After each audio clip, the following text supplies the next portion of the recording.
This is a short video discussing organizational structure. You'll see from the bottom right hand corner of the slide there are only 10 slides in this talk.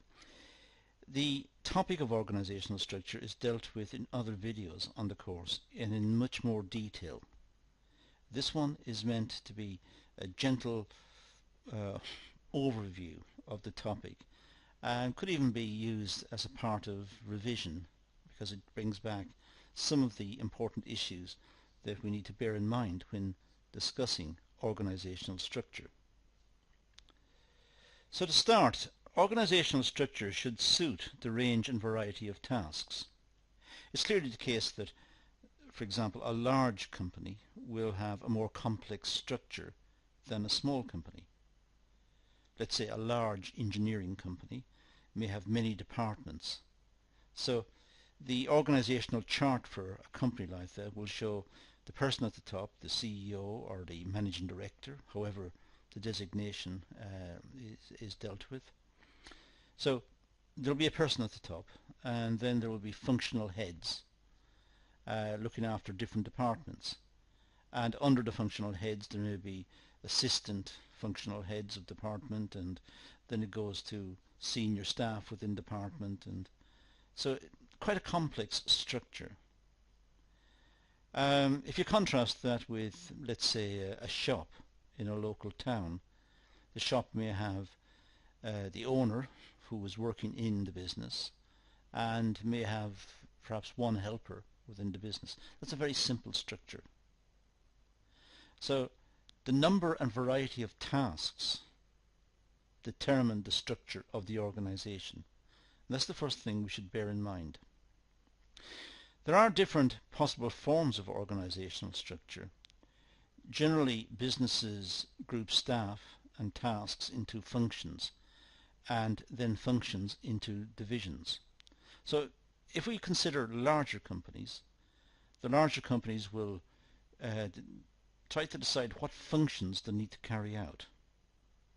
So they may have a manufacturing function, but they'll also have perhaps a finance and accountancy section, a marketing section, a product development section, an administration. They will have various sections within the business, and these various sections or functions may be grouped together into divisions. So the organizational chart becomes more complex. But organizing companies by functions is quite a logical thing to do. Clearly, the people who are engaged in manufacturing will have different skills and competencies and interests compared to the people who are, let's say, doing the marketing, who will again be different to the HR section. So it's logical to separate out by function. But we can classify companies according to that sort of complexity, the number of functions and the way the organization is structured. If there are many layers of management between the person at the very top, the CEO or managing director, if there are many layers between that person and the person on the shop floor, the person who's doing the work at that level, at the shop floor level. If there are many levels, many tiers of management between, we call it a tall organization. It's tall. If, on the other hand, the managing director organizes it in a way where there are not many layers between his or her position and the people who are performing tasks on the shop floor, if there are not many layers, then it would be a flat organization. And again, this is discussed in other videos in much more detail. Ideally, an organizational structure should minimize bureaucratic costs.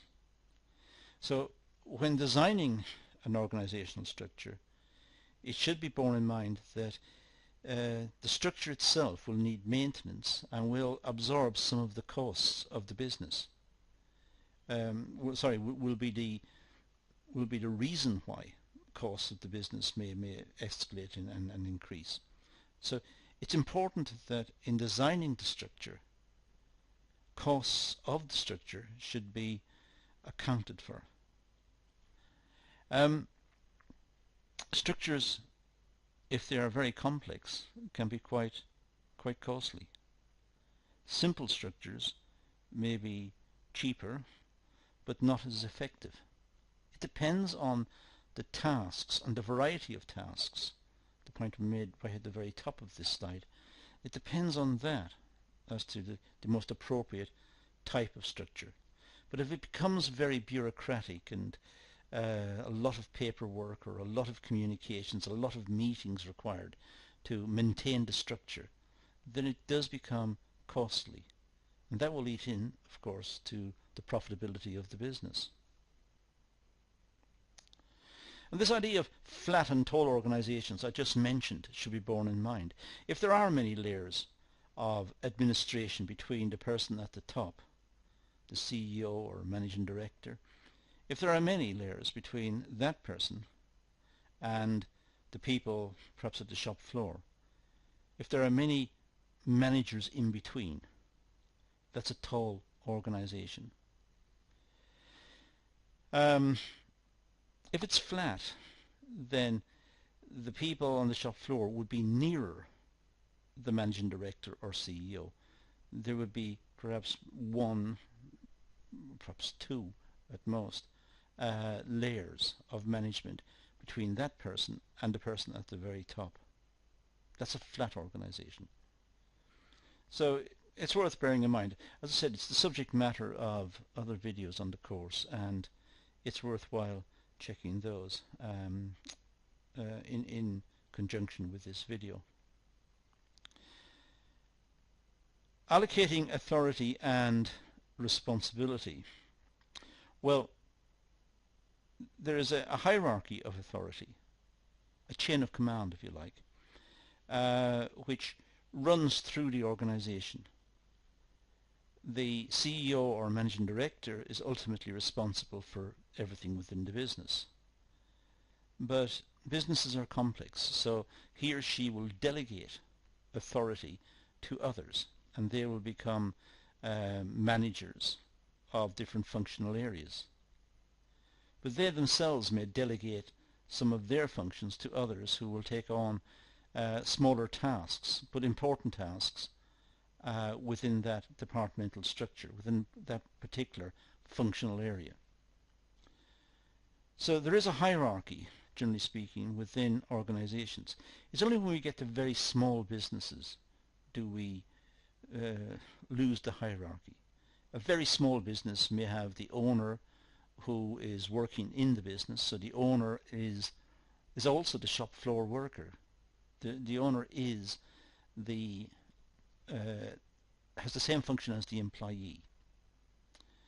So in very small businesses there is no delegation, generally speaking, very small, so the owner is involved at all stages. In larger organizations there will be delegation throughout the organization, with responsibility being passed to various levels within the organization. There's also something we need to take account of, is this idea of the span of control. That means how many subordinates, how many workers is each manager responsible for. That's his or her span of control. So some managers may have very few working under him or her.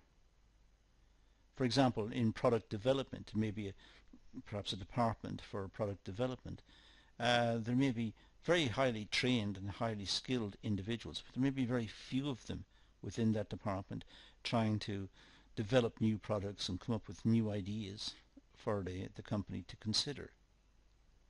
But there's a small span of control there. Whereas in, let's say, in production, in large car producers, in the production of cars, there may be thousands and thousands of people. Well, individual managers may have a very large span of control. They may look after many. And the more they look after, the more the case can be made for delegation. and the appointment of under managers to take on some of that responsibility. And we'll go back to it, the tall and flat organizations, which we need to bear in mind when we talk about authority, because ultimately it's the CEO or managing director who has the authority for just about everything within the business, has power over the business. But businesses can be complex, and the managing director or the CEO can't control everything, can't know everything. So the delegation starts there, going to perhaps functional area heads, and they are delegated then with all sorts of responsibilities, from employment, training, health and safety, quality, all sorts of issues go through those functional heads. But that in itself is very complex for them to handle, particularly if it's a large functional area. So they in turn may delegate to someone else within their section. So tall organizations have this delegation running right the way through, from CEO all the way through to the shop floor. Flat organizations, by contrast, the managing director or CEO is involved right throughout the business. The distance or the authority hierarchy is much shorter. So a person working on the shop floor or performing particular functions will be closer to the CEO, will perhaps know the CEO because the CEO is more involved and is working alongside these various employees. So it's a much flatter organization. It's not a big hierarchy ranging from different functions all the way up to the CEO. Flat organizations, all the employees are much closer to the CEO because there are fewer levels of management between them.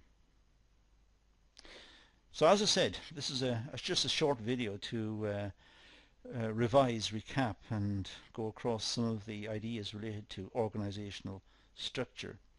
It's all we're going to deal with here. This should spark off an interest in the other videos and the area. So let's leave it at that and say thank you for watching.